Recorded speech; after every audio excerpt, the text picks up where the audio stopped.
school.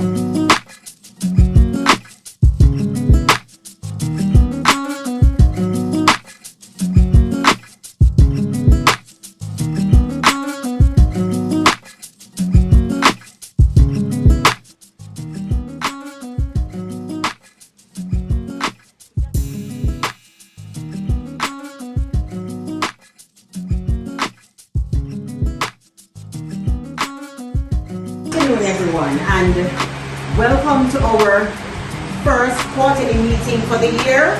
And the math department is in charge of this meeting, and yours truly, Dr. Shamanda Gill, is in charge of the math department, the H.O.D for the math department, that is. Welcome everyone to this meeting. I thank you for responding to our notice that was sent via email.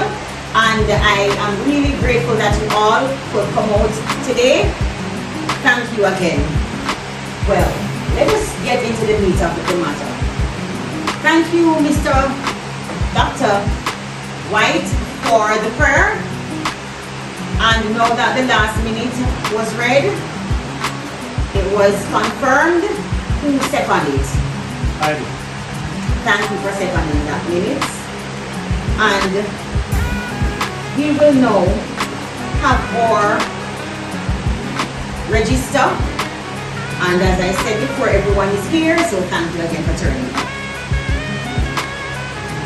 The administrative report will now be read by the president of the group of schools, LVAR group of schools, Dr. Georgia Monroe. Good morning, everyone, and thanks again.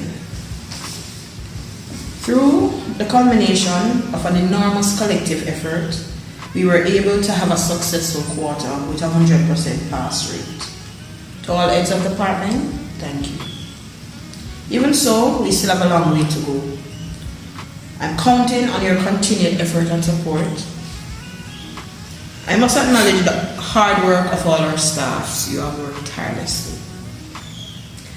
Now, we are introducing some new programs this quarter, and in order to do so, we are going to go ahead and form a committee to see how effective these programs will be. The first program on hand will be employing additional counselors, improving teacher-student relations, and we have gone ahead to implement a new dietary plan. We have some workshops coming up for the English department and also the kindergarten department. They will be running April 10th for the English department at the University of the West Indies and April 7th for the kindergarten at the Michael University. I've gone ahead to email this year's work plan and administrative report to all heads of department. I hope we'll be able to meet this quarter targets as we did last quarter. Best of luck to you all. Thank you. Our meeting today is done. Coaching, the key to improving the teaching and learning experience. Now, we all know that we are in the era of technology. We are moving away from the chalk and talk classrooms, and we are introducing different things to the classroom to enhance the teaching and learning experience for not just our students but also our teacher. Now, we are going to define the terms coaching, because I know that persons want to know what is coaching. So, coaching is a professional relationship in which trained coach helps individuals or groups clarify goals, develop strategies, and achieve desired outcomes. It involves guiding clients through a process of self-discovery, goal setting, and action planning. Coaches use various techniques, questioning, and active listening to empower clients to maximize their potential, overcome obstacles, and improve performance in specific areas of their personal or professional lives. Coaching can focus on areas such as career development, leadership skills, personal growth, health and wellness, or any other aspects where the client seeks improvement or change. And when we talk about clients, we are referring to our students. So we will just interchange clients for students, because since we are in the classroom, we will just use that. Now, what is mentoring? Mentoring is a professional relationship in which an experienced individual, which is the mentor, provides guidance, support, and advice to a less experienced individual, which is the mentee, to help them develop skills, knowledge, and abilities, and navigate their personal and professional growth. Now, we will have our first presenter, Dr. Wollaston White, who will now dive into the difference between mentoring and coaching. Good afternoon, everyone. Good afternoon. So I will be looking at the difference between coaching and mentoring. While coaching and mentoring share fundamental similarities, they have distinct differences in their approach, focus. Let's look at some of these. Let's first focus on coaching. Coaching may be short-term. Coaching typically focuses on immediate goals and specific skills or behavior. It is performance-driven. The coaching primary objective is to improve an individual performance in a particular area, which is also task-driven. Coaching emphasizes the tasks and skills needed to achieve a particular goal. It is also directive. Coaching often provides direct guidance and instruction to help individuals improve in their performance. Comparative to mentoring. Mentoring is more long-term. Mentoring is long-term relation that focuses on the individual personal and professional development. It is also developmental driven. The mentor primary objective is to help the individual grow and develop over time. These factors are relationship oriented, as mentoring emphasizes building a trust and support relationship between the mentor and the mentee. It is also a supportive role, as the mentors often provide guidance, support, and advice, but they generally take a less directive approach than coaching. In summary, while both coaching and mentor can be a valuable tool for personal and professional development, they differ in their focus, duration, and approach. There you go. Thank you, Dr. White, the head of the PE department. Thank you so much for that insight. And remember, as I said before, we are going to move away from the chalk and talk classroom. So whenever you go back and you conduct your workshops with your department, you will bring these points forward. Now, we will have our second speaker, Dr. Shanae Morris, who will now talk about how coaching can positively impact the teaching and learning experience.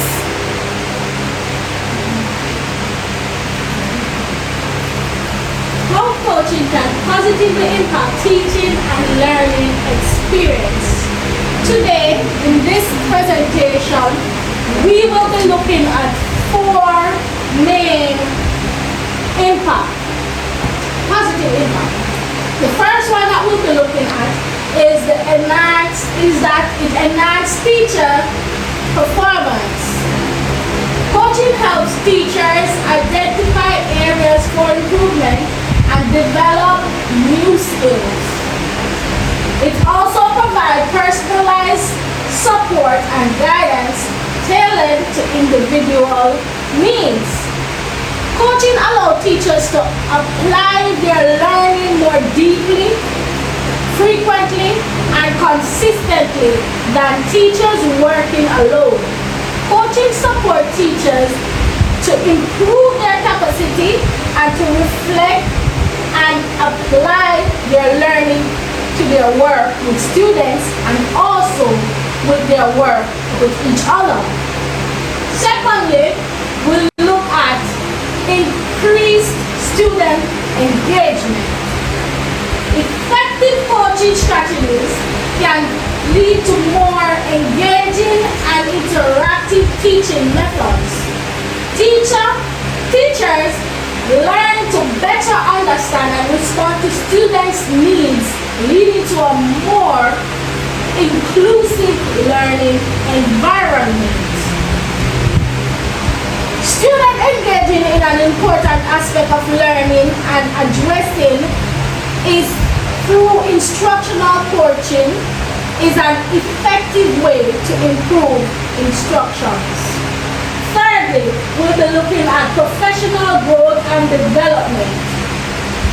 Coaching fosters a culture of continuous improvement among educators, encourages reflection and self-assessment, leading to ongoing professional growth. One of the key benefits of instructional coaching is that it helps teachers to establish and achieve their professional growth goals. Teachers are more able to work with coach to identify areas where they want to improve, whether it is in the classroom management, instructional strategies, or integrating technology in their lessons. Fourthly, it improves students' outcome. Improves students' outcome and achievement. When teachers receive effective coaching, students' achievement and performance often improve. Coaching helps educators develop strategies to address student challenges and support academic success. Perhaps the most important benefit of instructional coaching is its impact on students' achievement. Research has shown that coaching has a significant impact on students' learning outcome. For example, a study conducted by the Institute of Education Science found that math teachers who received coaching were able to significantly improve students' achievement through instruction and increase through instruction. Other study conducted by Jones Foundation found that coaching positively impacts both teacher performance and students' achievement in reading. Thank you, and we hand over to our third speaker, who is Mrs. Morgan. Alright, good day everyone. I'm here to talk on the characteristics of a good coach. Good coach have several key characteristics that set them apart. Excellent communication. They communicate clearly and effectively, both in giving instructions and listening to their clients. Empathy. A good coach understands their clients' emotions, fear, and concern, creating a supportive and trusting environment. Adaptability.